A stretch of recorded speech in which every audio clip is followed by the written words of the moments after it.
Halo teman-temanku semuanya, aduh teman-temanku semuanya sekarang sudah banyak yang pensiun, banyak yang sudah MPP mau menuju ke pensiun. Pokoknya semuanya sehat walafiat dan happy-happy selalu. Nanti kamu tak vlogin Hotel Bintang 5 yang ada di Yogyakarta. Di Yogyakarta hotelnya itu di tengah kota, jadi kamu mau kemana aja tinggal jalan kaki atau naik beca, hotelnya sehat.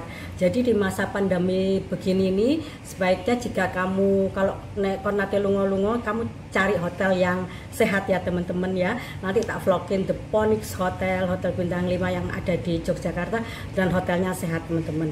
Oh ya teman-teman, ngapain sih aku ngasih judul namanya bentuk tumpeng ya teman-teman ya. Lah nanti tak kaitkan juga dengan bentuk Ka'bah teman-teman ya. Gini, kalau tumpeng teman-teman ya, itu kan dia bentuknya mengerucut ke atas gini, mengerucut ya ke atas. Ini bentuk tumpeng. Terus bentuk menara Eiffel pun kan juga gitu ya teman-teman, dia mengerucut ke atas gini ya. Tapi kalau bentuk Ka'bah dia hanya bentuknya kotak gitu aja, dari sisi sama, dari atas sama, dari bawah, dari kiri kanan, pokoknya dari sisinya kan sama semua, dia hanya berbentuk kotak. Yaitu ada maknanya teman-teman. Lah ini tak kasih tahu ya teman-teman. Soalnya pokoknya yang tak kasih vlog ke kamu itu semuanya itu yang jarang-jarang kamu dengar. Soalnya aku sering dengar gini, hanya golongan mereka saja yang bisa menuju ke sana. Ya, hanya golongan mereka saja yang bisa menuju ke sana. Itu salah teman-teman. Karena jelas ya, jelas bahwa bentuk dari Ka'bah itu kotak dari segala sisi sama. Bentuk Ka'bah itu Allah membuat bentuk Ka'bah dengan dengan berbentuk kotak dengan sisi yang sama, itu dengan ukuran dan ketelitian yang sangat luar biasa ya teman-teman. Makanya Ka'bah bentuknya tidak sama dengan tumpeng yang merucut ke atas, atau tidak sama dengan menara Eiffel yang mengerucut ke atas gini, tapi bentuknya kotak dari sisi semua sama, depan, belakang, atas, bawah, kiri, kanan sama. Artinya apa? Bahwa kita semuanya dapat menuju ke sana teman-teman ya. Seperti itu. Kamu kan jarang dengar seperti itu kan, tapi memang sudah jelas ya teman-teman bahwa Ka'bah bentuknya bentuknya kotak, bentuknya kotak, pokoknya kotak ngono, dari sisinya sama kan ya, bentuknya kotak dari sisinya sama, kotak dari sisinya sama, bahwa siapa saja bisa menuju ke sana teman-teman ya. Nabi Muhammad binti Abdullah binti Aminah yang berumur 63 tahun diturunkan ke bumi untuk seluruh umat manusia. Kalau nabi-nabi sebelum Nabi Muhammad binti Abdullah binti Aminah itu memang diturunkan ke bumi untuk khusus bagi kaumnya. Tapi untuk Nabi Muhammad binti Abdullah binti Aminah yang berumur 63 tahun diturunkan ke bumi untuk seluruh umat manusia. Jadi semua umat manusia mempunyai hak dan kewajiban yang sama di depan Allah. Bangsa Cina, bangsa Jepang, bangsa Arab, bangsa Jawa mempunyai hak dan kewajiban yang sama di depannya Allah. Islam itu ajaran yang menuntut supaya kamu menjadi manusia yang baik,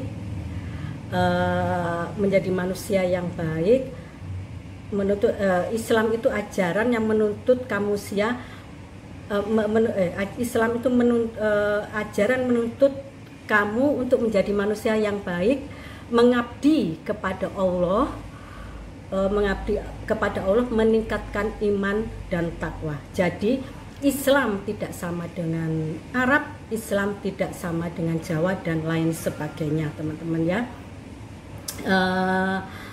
Tak kasih contoh gini, apabila di suatu negara itu mempunyai hukum yang sangat bagus, negara manusiawi, sangat sayang dan cinta sama rakyatnya, itulah Islam, meskipun belum bersahadat ya teman-teman.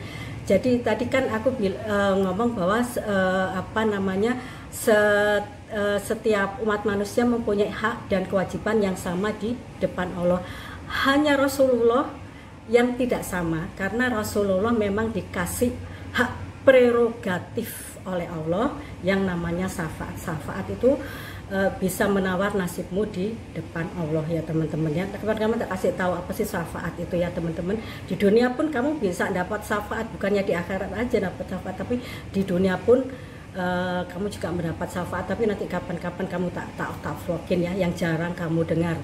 Kalau berbicara tentang kalau disebut tentang keturunan Rasulullah, itu ada dua arti teman-teman. Makanya aku sering ngomong Muhammad binti Abdullah binti Aminah yang berumur 63 tahun, karena memang keturunan Rasulullah itu mempunyai dua arti. Satu yang disebut keturunan Rasulullah dalam arti satu, Muhammad binti Abdullah binti Aminah yang berumur 63 tahun. Kedua, orang yang mendapat warisan energi Nur Muhammad, yaitu Rasulullah ketika belum berbentuk fisik ya. Jadi kalau disebut keturunan Rasulullah dalam dua arti. Satu, Muhammad binti Abdullah binti Aminah yang berumur 63 tahun. Kedua, orang yang mendapat warisan energi Nur Muhammad, yaitu Rasulullah ketika belum berbentuk fisik. Tak kasih tahu ya yang banyak, umpamanya yang sering kamu dengar ya, yang mendapat warisan energi Nur Muhammad ini yang belum Rasulullah yang belum berbentuk fisik, itu tak kasih tahu contohnya ini yang kamu sering dengar itu Sunan Kalijogo. Nah seperti itu teman-teman ya, Sunan Kalijogo. Nah, pada generasimu sekarang ini pun ada orang yang mendapat energi Nur Muhammad, yaitu Rasulullah yang belum berbentuk fisik ya. Yang mendapat energi Nur Muhammad itu pada zamanmu sekarang ini. Aku orangnya tahu, tapi kamu tak kasih clue-nya aja ya. Satu, dia orang Jawa, dia manusia nilai, orang yang wisanggeni, orang yang wasiun goniun. Lah itu nanti orang-orang yang akan menyebut nanti dialah Imam Mahdi, dialah yang Ratu Adil, dialah yang Satrio Paningit. Itu tak kasih clue-nya kamu ya. Tapi orangnya siapa kamu nggak kasih tahu, tapi yang jelas aku tahu teman-temanku semuanya. Lah kenapa sih kok ada Mekah? Kenapa sih kalau ada Madinah? Mekah itu letaknya di sini teman-teman.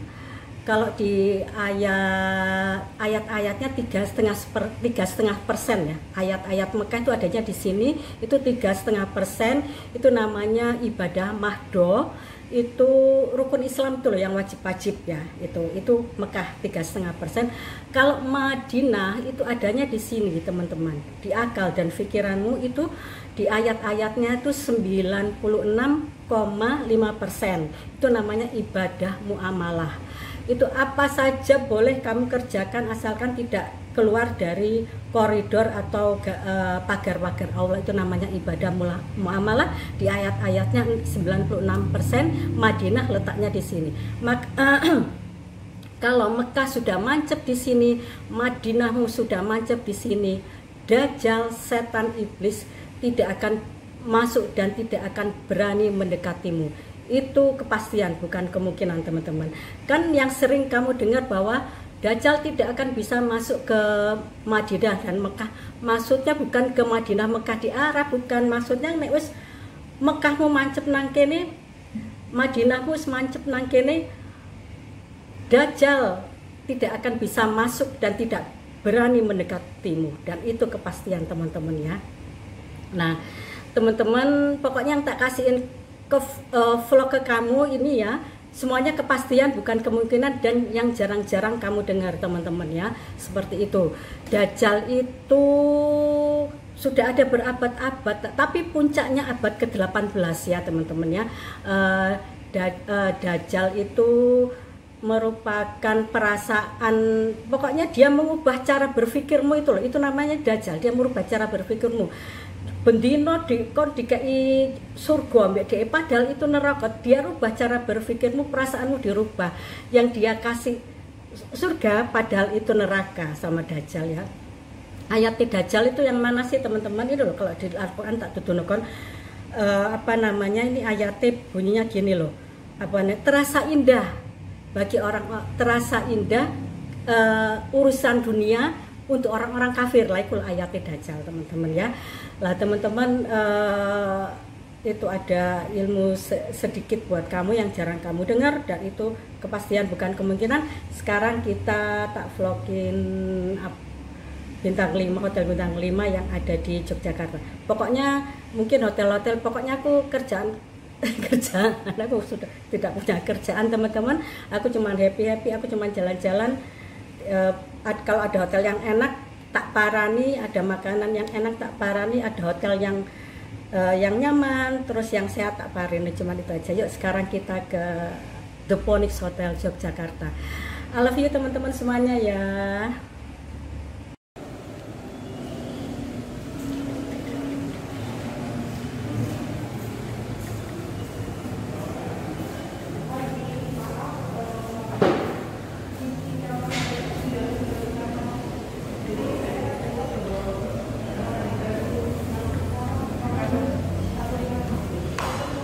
Bisa?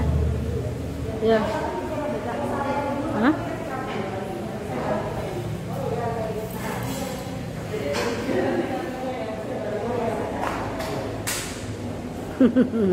Itu bagus. Baca-baca. Ya. Ini di mana Mbak Dia? Di rumah. Ini kamarnya ya. Tadi agak bersetegang sedikit sama hotelnya, tapi akhirnya dikasih. Kenapa dia tadi nggak bilang ditambah extra bed aja dari awal? Buka sih Mbak Dia. Seger ya. Ini poolnya nih, poolnya. Ini hotel bintang 5-nya. Ini hotel bintang 5 di Yogyakarta. Apa enak Mbak Dia? Nah.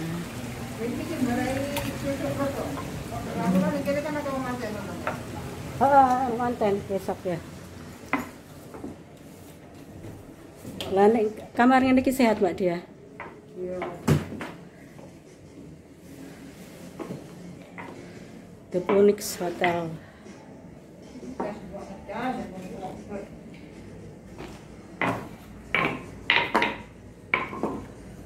Ngomong kayak tadi dari awal Bu, tak tambah bed sitik ya.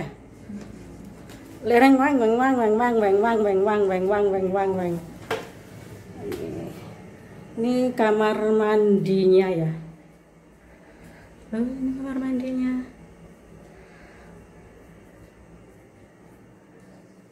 Ini kamar mandinya. Wow.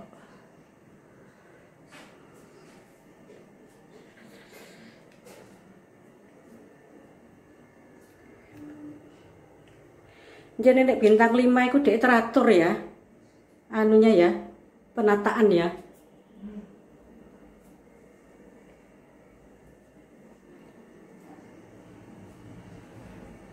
Minumnya mana minumnya? Oh ini minumnya. Oke.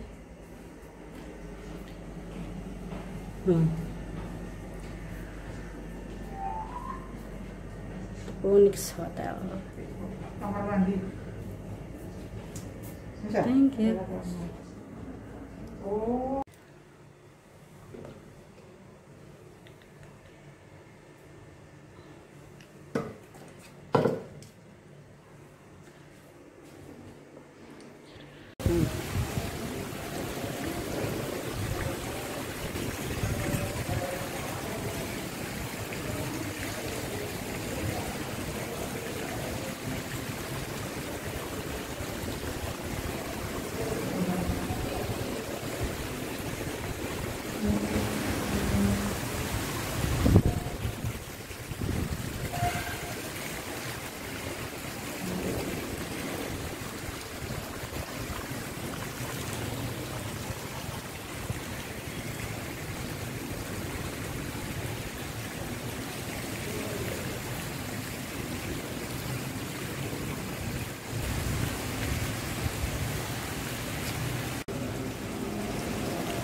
Innalillahi wa inna ilaihi raji'un.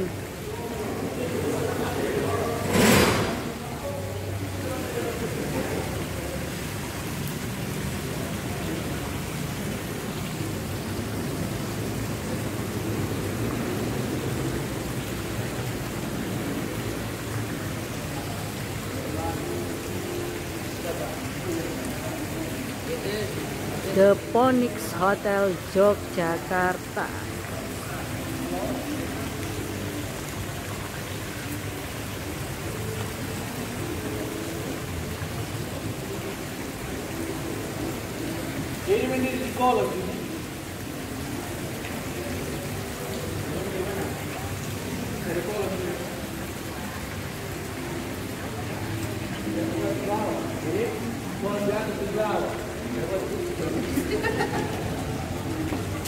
Di lantai 4.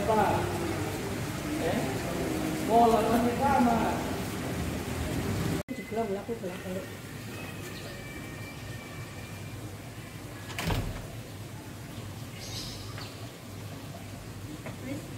Rekam ya? Udah. Ya. Selamat pagi Mbak Dia. Pagi. Mana ya? Ya oke. Yang sama di oh, aku nang mburimu ya. Tak ngene sih. Kulino aku kalau Berapa hari kita di Jogja Mbak Dia? seminggu. Seminggu. Kita Tak kan kerja. pengangguran ya. Kita ini pengangguran teman-teman. Kita sekarang mau menuju ke breakfast. Nah.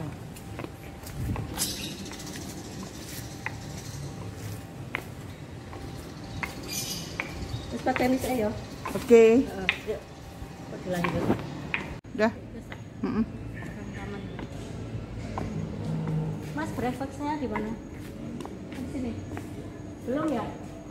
Belum. Oh sudah. Oh iya, ayo makan. Tak apa terus.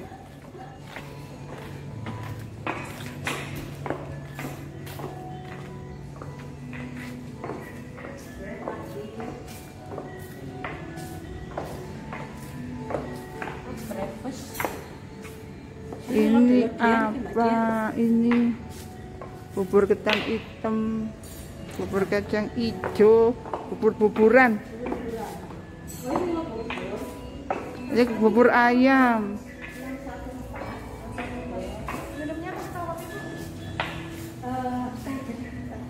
Sama Mbak, 2 Mbak. Ini jus-jusan ya? Ini apa ini Mbak? Itu saya ibu. Oh itu. Mbak ini ada gulanya enggak Mbak? Ini sudah ada gulanya enggak? Kalau yang susu ini low fat Bu. Oke, terus? Yang jus sudah manis. Oh iya. Iki apa iki? Aku seneng hotel ya.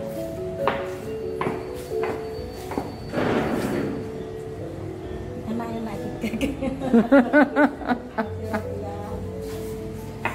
Oh. Iya. Indonesia Food.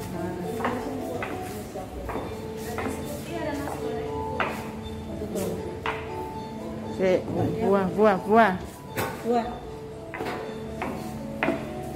Apa yang baca ya? Hah? Itu kukus-kukus kali kayak Oh iya. apa polo pendem? Bukan? Kalian bisa nonton ya Mbak? Yang Lada-lada ya? sebelah kanan itu ada jenang Bu. Oh itu lada-lada itu Mbak? Yang lada itu? Oh iya ada jenang sama bubuk. Oh iya. Ya. Nggak apa-apa. Kalau nggak ke sini nggak ada gudeg.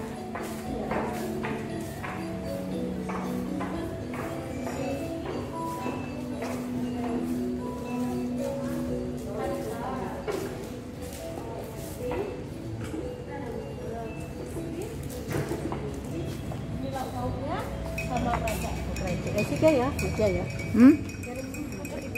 Wis ya? Oke ya. Oke. Wis ya.